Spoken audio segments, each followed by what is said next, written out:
आज की कहानी का शीर्षक है नकारात्मक विचार कैसे दूर करें। एक खुशहाल जीवन के लिए व्यक्ति को सकारात्मक होना चाहिए। आज हम इस कहानी में जानेंगे कि कैसे बुद्ध ने अपने ज्ञान द्वारा एक भिक्षुक को सकारात्मकता का पाठ पढ़ाया। एक बार की बात है, एक बौद्ध भिक्षुक था। उसके भीतर हमेशा नकारात्मक विचार उठते रहते थे, जिसकी वजह से वह चिंता और तनाव महसूस करता था।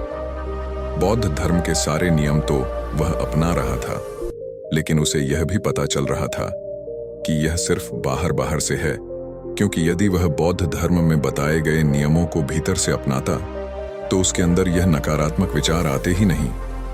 अब उसके नकारात्मक विचार इतनी बढ़ गए कि वह धीरे धीरे बौद्ध धर्म के बाहरी नियमों से भी दूर होता गया। अब भिक्षुक की चिंता और ज्यादा बढ़ गई, इसलिए उसने फैसला किया कि अब गौतम बुद्ध ही उसकी समस्या का समाधान कर सकते हैं। भिक्षुक गौतम बुद्ध के पास पहुंचा और कहने लगा, मुझे आपसे अपनी एक समस्या के विषय में बात करनी है, पर मुझे बताते हुए थोड़ा संकोच हो रहा है। बुद्ध बोले, संकोच किस बात का शिष्य? उसकी तो यहां कोई जगह नहीं है। भिक्षुक बोला, मेरे भीतर नकारात्मक विचार बढ़ गए हैं। पहले यह विचार मन के भीतर थे, लेकिन अब यह बाहर भी दिखने लगे हैं। मैं ठीक प्रकार से बौद्ध धर्म के नियमों का पालन नहीं कर पा रहा हूं, और मुझे इसलिए संकोच हो रहा है क्योंकि मैं एक बौद्ध भिक्षुक हूं और इसके बावजूद भी मेरे भीतर नकारात्मक विचार बढ़ रहे हैं। बुद्ध बोले, व्यक्ति तो जन्म से ही नकारात्मक होता है, लेकिन ज्ञान द्वारा धीरे धीरे वह सकारात्मक होता जाता है। भिक्षुक बोला, मैंने तो यहां रहकर पूरी बौद्ध शिक्षा प्राप्त की है, लेकिन उसके बावजूद भी नकारात्मक विचार जाते ही नहीं। आप मुझे बताइए कि मैं किस प्रकार इसे दूर करूं? बुद्ध बोले, मैं तुम्हें एक कहानी के माध्यम से बताता हूं। एक बार एक व्यक्ति जंगल से जा रहा था। जंगल बड़ा सुनसान था।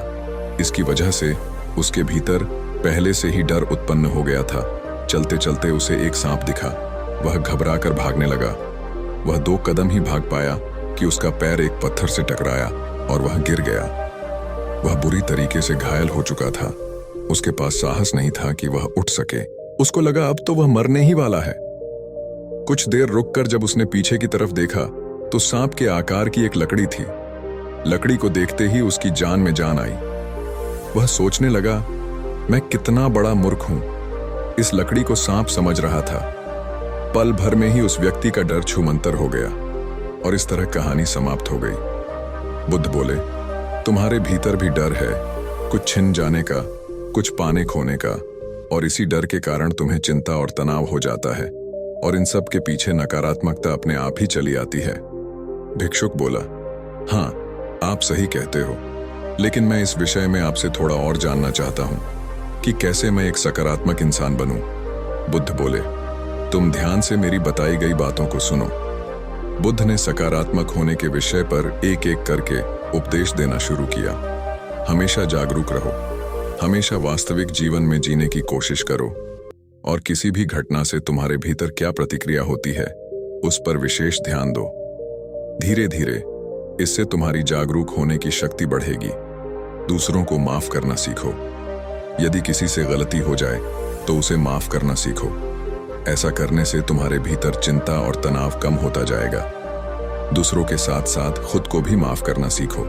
ऐसा करने से तुम्हारे भीतर आत्मग्लानि कम होती जाएंगी। नकारात्मकता का कारण खोजो। दुनिया में कोई भी चीज बिना कारण के नहीं होती।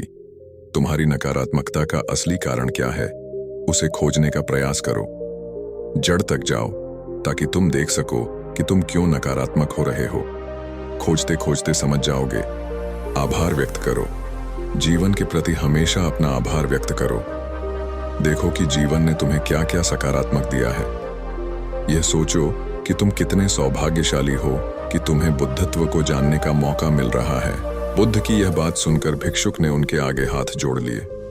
भिक्षुक बोला, बुद्ध, आपके इस ज्ञान से मेरी नकारात्मकता दूर होती जा रही है। अब मैं जान गया हूं कि नकारात्मकता मेरे भीतर है तो सकारात्मक भी मेरे भीतर ही होंगी। नकारात्मकता बिना किसी प्रयास के मिल जाती है, लेकिन सकारात्मक के लिए मनुष्य को हमेशा खोज करनी पड़ती है। ऐसा कहकर भिक्षुक ने बुद्ध को धन्यवाद किया। इस कहानी से हमें यह शिक्षा मिलती है कि नकारात्मक विचारों से हम हमेशा तनाव में ही रहेंगे। इसलिए हमें अपना नजरिया बदलना होगा और अपने जीवन में सकारात्मक चीजों को महत्व देना होगा। छोटी छोटी सकारात्मक चीजों में अपना समय बिताकर हम खुद को खुश रख सकते हैं। बाकी अगर यह कहानी आपको अच्छी लगी हो तो इस वीडियो को लाइक करें और ऐसी और कहानी सुनने के लिए law of attraction YouTube channel को सब्सक्राइब जरूर करें। तब तक हम मिलते हैं ऐसे ही एक प्रेरणादायक कहानी के साथ अगले दिन। धन्यवाद।